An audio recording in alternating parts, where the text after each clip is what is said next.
This channel does not promote any violent, harmful, or illegal activities. All content provided by this channel is meant for an educational purpose only. TV9 বাংলার খবরের জের মুর্শিদাবাদের রঘুনাথগঞ্জে আবাসে কাটমানির টাকা ফেরত চায় PTA খুনের অভিযোগে গ্রেপ্তার তৃণমূল নেতা। বড় খবর তৃণমূল নেতাকে গ্রেপ্তার করা হয়েছে। চাপের মুখে অভিযুক্ত তৃণমূল নেতা মিঠু শেখকে গ্রেপ্তার করলো পুলিশ। কৌশিক আমাদের সঙ্গে রয়েছেন লাইভে, আমাদের সহকর্মী কৌশিক, কোথা থেকে কিভাবে এই মিঠু শেখকে গ্রেপ্তার করা হয়েছে?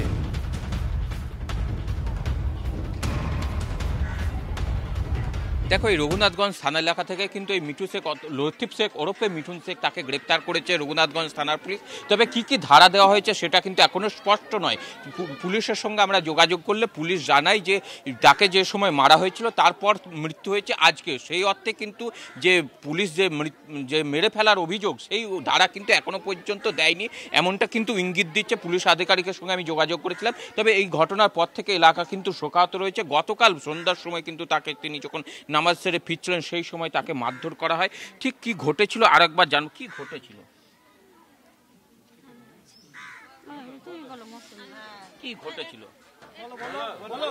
ধরো কি ঘটেছিল, বেকার ও কাজ করছিল গ্রামে, আমার ভাসুরটা গ্রামে কাজ করে নামাজ পড়েছে মগরবে, নামাজ পড়ে তখন বরতলা গেছে। বরতলা যে বেলে ওকে বেলে বলেছে যে ঘর করার সব টাকা নিয়েছে, তো ঘর কিনে দাও না রে বাবা, তো ঘর যদি না দেবে তো আমরাকে পয়সাটা ঘুরিয়ে দিবে, এই কথাই বেলে ও বলেছে। তো ঘর করার টাকা দেয় না, সব চোরেরা খেয়ে বসে থাকছে, কি যাই হোক বলেছে আমার ভাসুর। এই কথা বলার লেগে বেলে ওকে বেলে ডেকেছে বেলে ভালোকে, তখন কিছু বলেনি, বেলে ডেকেছে তুমি এদিকে আইসো, ডেকে নিয়ে যাবে বেলে ওকে বেলে কোনো একটা ক্যালভেট আছে, ওই ক্যালভেটের কাছে নিয়ে যাবে বেলে থাপ্পড় আর বেলে ঘুষি মেরেছে। ক্যালভেটের উপরে আমার ভাসুরটা পড়ে গেছে, পড়ে দিয়ে লাগ দিয়ে আর মুখ দিয়ে কান দিয়ে রক্ত পড়তে লেগেছে। গ্রেপ্তার হয়েছে লতিফ শেখ। কি বলবেন, কি চাইছেন এখন? কি চাইবেন, আমরা চাইছি ফাঁসি হোক। একে যেমন জীবনটার মতন নিয়ে চলে গেল, ওর স্ত্রীর যেমন লাখের বেসর খুলছে, ওর স্ত্রীরও যেন লাখের বেসর করে, তাই না আমাদের একটা কিন্তু সাবুর হবে। কৌশিক, তুমি তো রয়েছো ওখানে, একটু জানার চেষ্টা করো না ওই চত্বরে কি আবাসের ঘর পেতে গেলে এইরকম ভাবে টাকা দিতে হয়? এই মিঠু শেখই কি টাকা নিত, না আরো কেউ রয়েছে এই চক্রের পিছনে?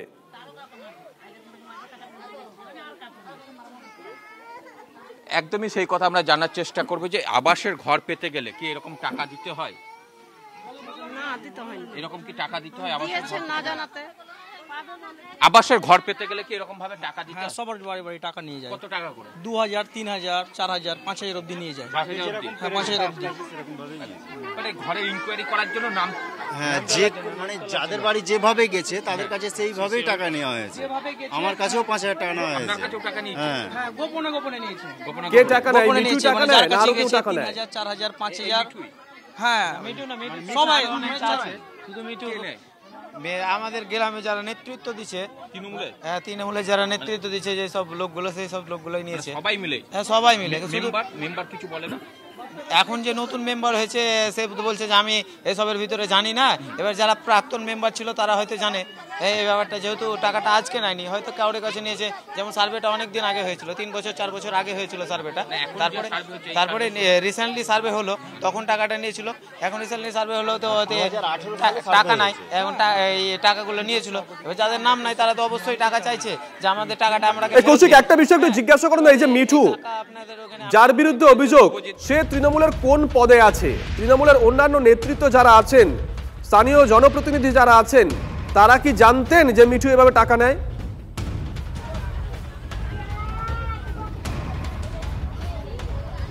এই যে মিঠু এর তৃণমূলের কোন পদে? আগে কি কোনো মেম্বার ছিল? না, মেম্বার ছিল না, কোনো পদে নাই, কিন্তু দালাল হিসাবেই কাজ করে।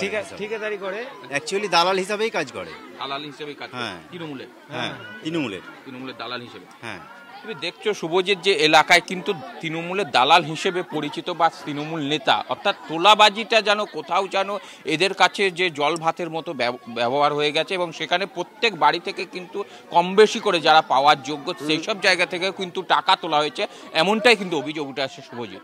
না, মিঠু তো গ্রেপ্তার হয়েছে, এই অনৈতিক কাজে যারা যুক্ত, কারণ ওখানকার বাসিন্দারা বলছেন এটা নাকি চলতোই, ওখানে কারোর থেকে 2000, 3000, 5000 করে নেওয়া হতো। যারা যুক্ত কি চাইছেন, তারাও কি শাস্তি পাক? কিংবা ইয়ে মিঠু শেখ পরিবারের সঙ্গে কথা বলো না, গ্রেপ্তারের পর তারা কি বলছেন, কি রিয়াকশন?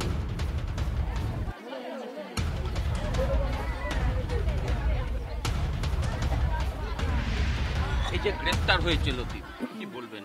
মানে এর সঙ্গে আরো যারা জড়িত রয়েছে, শুধু তো লতিফ একা নয়, কি চাইছেন পুলিশ? কি শাস্তি চাই? ওর ফাঁসি চাইছে। फांसी चाहिए। हमार भाई अगर सादा सीधे একদম সাদা সিধা আমার ভাই। ও কি একা ছিল না সঙ্গে আরো থাকে অনেকে? কে? ওই মিঠুর সাথে যারা মারধর করেছে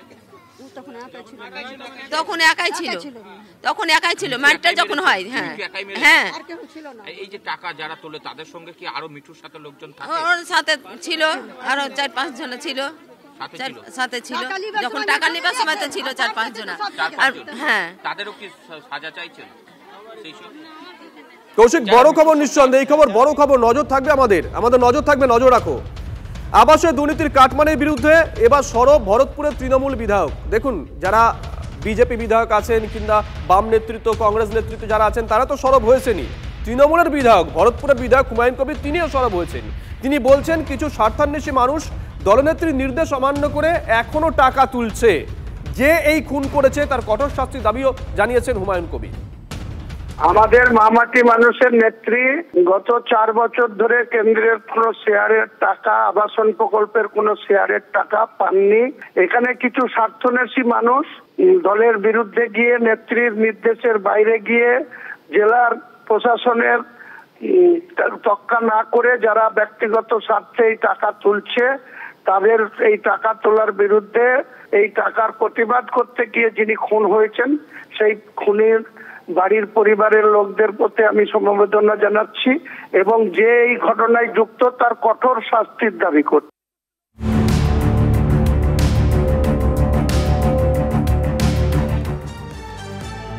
আর এবার নজর রাখতে হচ্ছে বাংলাদেশের দিকে। চট্টগ্রামে হিন্দুদের 3টি ধর্মীয় প্রতিষ্ঠানে হামলা চালানোর অভিযোগ কট্টরপন্থীদের বিরুদ্ধে। এলাকার বেশ কয়েকটি দোকানে ভাঙচুর, লুটপাটের অভিযোগ। প্রাণ ভয়ে ঘর ছাড়া এলাকার বহু হিন্দু পরিবার। ইসকনকে নিষিদ্ধ করার দাবিতে মিছিল। জামাতি ইসলাম এবং বাংলাদেশ ন্যাশনালিস্ট পার্টির সেই মিছিল থেকে হামলার অভিযোগ স্থানীয়দের। মিছিলের সঙ্গে পুলিশ অথবা সেনার কেউ ছিল না এমনটাই দাবি করেছেন এলাকাবাসী। আর ঠিক এই আবহে সীমান্তে অনুপ্রবেশের একটা আশঙ্কা কিন্তু কোনো কোনো মহল থেকে উঠে আসছে। সেই সীমান্ত থেকে, হিলি সীমান্ত থেকে আমাদের সঙ্গে রয়েছেন আমাদের সহকর্মী রূপক। রূপক, কি অবস্থা এখন সীমান্তের?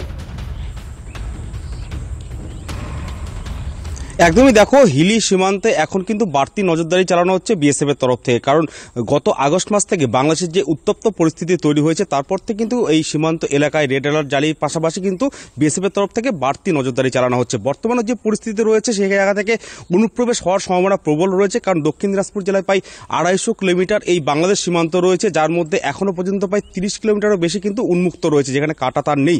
যার মধ্যে সব থেকে বেশি কিন্তু এই হিলি সীমান্ত এলাকায়, যার ফলে কিন্তু এই সব কাঁটাতার যে উন্মুক্ত যে সব জায়গা আছে সেই দিক থেকে কিন্তু অনুপ্রবেশ হওয়ার সম্ভাবনা প্রবল রয়েছে। কারণ বিগত দিনে যদি আমরা দেখি এই সব এলাকাতে ব্যাপক পরিমাণে অনুপ্রবেশ হতো, সেই জায়গা থেকে কিন্তু বাড়তি নজরদারি চালাচ্ছে বিএসএফ। আজকে কিন্তু ওই সীমান্ত এলাকায় নজরদারি চালাচ্ছে। কিভাবে বিএসএফ নিরাপত্তার ব্যবস্থা কি রয়েছে তা কিন্তু খতিয়ে দেখতে সেখানে যাবেন কিন্তু কেন্দ্রীয় প্রতিমন্ত্রী তথা বিজেপির রাজ্য সভাপতি সুকান্ত মজুমদার। সেখানে আজ বিকেলে তিনি যাবেন এবং বিএসএফ এর সঙ্গে একটা বৈঠকও করবেন বলে কিন্তু জানা গিয়েছে এখন পর্যন্ত। এদিকে এই হিলি সীমান্ত দিয়ে কিন্তু বাংলাদেশিরা যারা বাংলাদেশ থেকে ভারতে আসে, মূলত চিকিৎসার জন্য আসে, বিগত কয়েকদিন ধরে কিন্তু সেই সমস্যা কিন্তু আরো বেড়েছে, কারণ তারা ভিসা পাচ্ছে না নতুন করে। এই হিলি সীমান্ত দিয়ে যারা বাংলাদেশি আসেন ভারতে, তারা এই দক্ষিণ দিনাজপুর জেলা থেকে হয়ে কলকাতা এবং দক্ষিণ ভারতের যেসব রাজ্য রয়েছে সেখানে চিকিৎসার জন্য যায়, উন্নত চিকিৎসার জন্য। কিন্তু এই অস্থিরতার পরিবেশ যখন তৈরি হয়েছে তারপর থেকে কিন্তু ভিসা দেওয়া নতুন করে বন্ধ রয়েছে এবং শুধুমাত্র খুব এমার্জেন্সি চিকিৎসা। লোকাল পুলিশ সমন্বয় দেখা যাচ্ছে কোনো?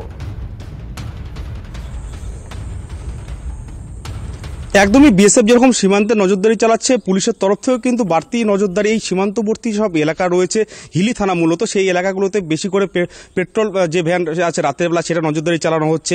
অনেক সময় ড্রোন উড়িয়ে নজরদারি চালানো হচ্ছে, বাইনোকুলার দিয়ে নজরদারি চালানো হচ্ছে। সমন্বয় একটা রয়েছে এবং যেটা জেলা পুলিশের পক্ষ থেকে জানানো হচ্ছে বিএসএফ এর সঙ্গে তারা প্রতিনিয়ত যোগাযোগ রাখছেন যে কিভাবে কি হচ্ছে এবং সীমান্তে আরো নিরাপত্তার যদি কোনো প্রয়োজন হয় পুলিশের তরফ থেকে সেই ব্যবস্থা কিন্তু সব রকম আশ্বাস দিয়েছেন জেলা পুলিশের পক্ষ থেকে জানানো হয়েছে।